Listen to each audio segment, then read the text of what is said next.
Zachée vient au-devant de Jésus-Christ pour arranger sa vie, mais il ne parle pas que de lui, il parle des fautes qu'il a causées dans la vie des autres et il promet de restituer. Voici une mauvaise manière de confesser. Je fais mal à mon épouse, je lui parle méchamment. Et au lieu de dire, Blanche, pardonne-moi, je vais vers Dieu. Seigneur, pardonne-moi, j'ai mal parlé à ma femme. Si elle m'entend prier, elle va dire, non, tu n'as pas blessé Dieu, c'est moi que tu as blessé, tu me demandes pardon. Nous avons un problème, nous blessons les hommes, mais nous allons auprès de Dieu pour demander pardon sans demander pardon aux hommes. Si tu blesses un homme, tu dois lui demander pardon. Ne demande pas pardon à Dieu seulement parce que tu n'as pas blessé seulement Dieu, tu as aussi blessé l'homme. Tu parles mal à ton frère, demande-lui pardon. Ne dis pas, Seigneur, j'ai blessé les gens avec ma langue. Non, je suis là, j'ai mal. Viens me guérir, dis-moi que tu m'as fait du mal. Tu demandes à Dieu pardon, pardon Seigneur, j'ai volé. Mais si tu as la voiture de voler, va rendre cette voiture. Tant que tu n'as pas restitué, Dieu ne te pardonne pas. Seigneur, pardonne-moi, j'ai pris le mari d'autrui. Dis à cet homme, rentre auprès de ton épouse, je t'ai volé. Et va chercher cette femme, présente des excuses et rends-lui son mari. Mais si tu demandes seulement pardon à Dieu, alors que tu as blessé ton prochain, ce n'est pas ça la parole de Dieu, parce qu'il y a quelqu'un qui a mal et qui a besoin que tu t'excuses. C'est facile de s'humilier devant un Dieu qu'on ne voit pas, difficile de s'humilier devant un homme qu'on voit. C'est ça le problème, l'orgueil. Oh Dieu, délivre-moi. Arrêtez cela, il n'y a pas que Dieu, il y a aussi l'homme. Quand tu fais du mal à un homme, c'est vers l'homme que tu dois aller. Tu fais du mal à tes parents, tu présentes des excuses à tes parents au lieu de faire des jeûnes et des retraites. Mais tu es tout le temps dans les prières. Jésus, guéris-moi, délivre-moi mon caractère. Non, va présenter des excuses.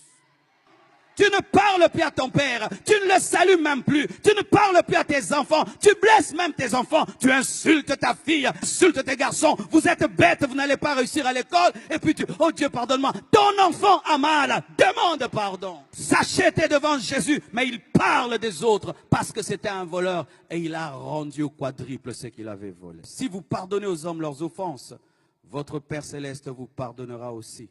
Mais si vous ne pardonnez pas aux hommes, votre Père ne vous pardonnera pas non plus vos offenses. Quand tu as des hommes prisonniers dans ton cœur et dans ta vie sent mauvais. Et quand tu dis, Seigneur, pardonne-moi, il sent une mauvaise odeur, des brebis prisonnières dans ta vie et dans ton cœur. Quelle est cette personne que tu n'arrives pas à supporter? Il suffit seulement que tu la voies. Du coup, tu es dérangé. Tu la tues même dans ton cœur, tu te dis, vis comme si je n'existe pas. Tu fais ta vie et je fais la mienne. Tu me vois et tu fais comme si tu ne m'as pas vu. Et si même je meurs, ne viens pas à mon enterrement. Tu l'as tué. Tu es un meurtrier. Quand tu te comportes envers un homme comme s'il n'existait pas, tu l'as tué et tu es un meurtrier. Et au dernier jour, Dieu t'appellera meurtrier parce que tu l'as tué dans ton cœur. Tu le rencontres, tu fais comme si tu ne l'as pas vu. Il peut être face à toi, tu ne lui parles pas. Tu l'ignores, tu es indifférent. Et certains même disent, je lui ai pardonné, mais je suis prudent. J'ai mis de la distance entre moi et lui. Mais quand Dieu te pardonne, est-ce qu'il met de la distance? Il te restaure. Mais toi, quand tu pardonnes, tu mets de la distance. Quand tu le vois, tu es troublé. Tu ne sais plus bien parler. Tu es déstabilisé parce que tu as de la haine, de la rancœur. Voici ce que tu vas faire pour arriver à pardonner à cette personne. Commence à la bénir dans la prière. Un jour, une femme est tombée malade. Elle souffrait d'un problème gastrique. Elle est allée voir son pasteur. Et elle a dit, pasteur, prie pour moi. Et Dieu révèle au pasteur, cette femme ne sait pas pardonner. Il faudrait qu'elle puisse pardonner. Elle a dit, je ne peux pas. Et le pasteur lui dit, chaque jour, commence à bénir cette personne. Commence à bénir. Elle a commencé à bénir. Au début, c'était difficile. Oh Dieu, bénis-le. Ah non, il m'a fait trop de mal. Ah. Mais après, Seigneur, bénis-le. Seigneur, bénis, bénis. Et un jour, elle vomit une boule comme ça, avec des tentacules. Le pardon l'a guérie et l'a libérée. Lorsque tu as de la haine, ce n'est pas d'abord la personne qui est haïe qui souffre, c'est toi qui souffres parce que tu ne te sens pas à l'aise. C'est toi qui souffres en premier parce que quand tu pries, Dieu ne t'exauce pas et toi, tu n'es pas à l'aise. Quand tu vois cette personne, tu es dérangé. Elle n'est pas dérangée, mais c'est toi qui es dérangé. Libérez les captifs. Libérez les captifs. Ouvrez vos prisons. Ouvrez les prisons de vos cœurs. Téléphone cette personne. Dis à cette personne, je t'aime, je te pardonne. Et je t'assure que tu vas l'amener au Seigneur par ton pardon. Beaucoup qui êtes chrétiens en ce lieu, vous n'arrivez pas à amener vos familles vers Christ. Pourquoi? Vous vivez dans la haine et dans la rancune. Tu as de la haine pour un païen. Tu as de la haine pour un païen. Tu es chrétien, mais tu as de la haine pour un païen. Comment il viendra à l'église? Toi qui es chrétien, tu ne sais pas pardonner. Saluez ceux qui ne vous saluent pas. Dites bonjour à ceux qui ne vous saluent pas. Écris-lui un SMS, je te pardonne. Même si c'est ton copain qui t'a déçu et qui a pris quelqu'un d'autre. Même si c'est la personne qui a tué ton père, tu dois pardonner. Même si c'est la personne qui est allée, qui a détruit ta réputation, tu n'es plus respecté, tu dois pardonner. Pourquoi? Parce que Dieu t'a tout pardonné. Jésus est mort pour tous tes péchés. Il est mort pour tous tes péchés. Et s'il a tout pardonné, tu dois aussi tout pardonner. Soyez parfaits comme votre Père Céleste est parfait.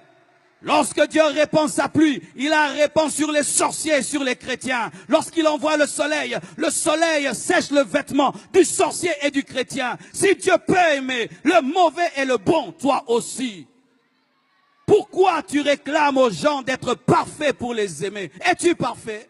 Que celui qui est parfait en ces lieux, qu'il lève sa main. Lève ta main si tu es parfait. Tu n'es pas parfait, hein? Alors pourquoi tu n'es que dans la condamnation? Il a fait ça, il a fait ça, il a fait ça. C'est pourquoi toi aussi tu as fait ça, tu as fait ça et tu as fait ça. Et d'ailleurs, si on ne met pas ce que tu as fait, mettons les pensées. Tu as pensé ça. Car certains ne font pas le mal, mais ils pensent le mal. Et pour Dieu, la pensée est égale à l'action. Écoutez mes frères et sœurs. Quand je vous vois et je vous parle ainsi, c'est parce qu'une fois dans ma vie, j'ai vu ce qui se passe après la mort. Et depuis que j'ai vu cela, j'ai décidé, quand je parle aux hommes, de leur parler des choses importantes pour leur éternité. Et je vous demande vraiment d'arranger vos vies ce soir parce que l'éternité existe.